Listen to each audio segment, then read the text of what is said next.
and over the summer and during this semester, we've been trying to get it working, and Dave has actually done a lot of work on that.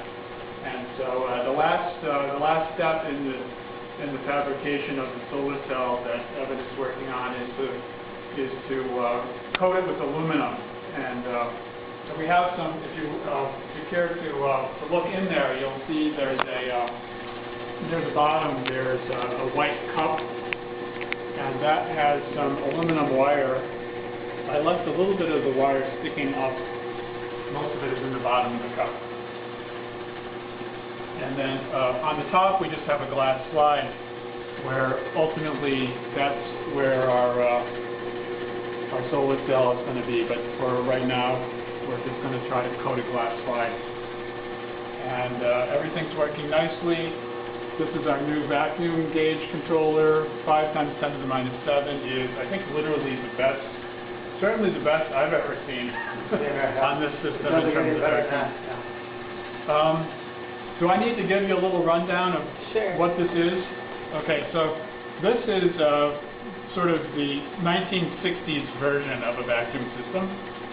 Still perfectly workable though. So it's just a glass bell jar, hence the name, and it seals right here. And then there's a way of pumping all of the air out through that rather large tube, and underneath that you can hear the chugging. There's some vacuum pumps. So this is an incredibly good vacuum. This is like deep space vacuum. So you can't see anything, but there's no air in there. It's completely evacuated, and that's good because when that thing gets hot, well, it's kind of like the inside of the light bulb. When the tungsten filament gets hot, the light bulb is under vacuum. If the glass of the light bulb ever fails, the tungsten filament doesn't last, like that. It will be gone. So that's what we need to do here. We need to heat it up. Aluminum oxidizes very readily, so there shouldn't be any air in there. So if all goes well, we'll heat. And we don't know yet.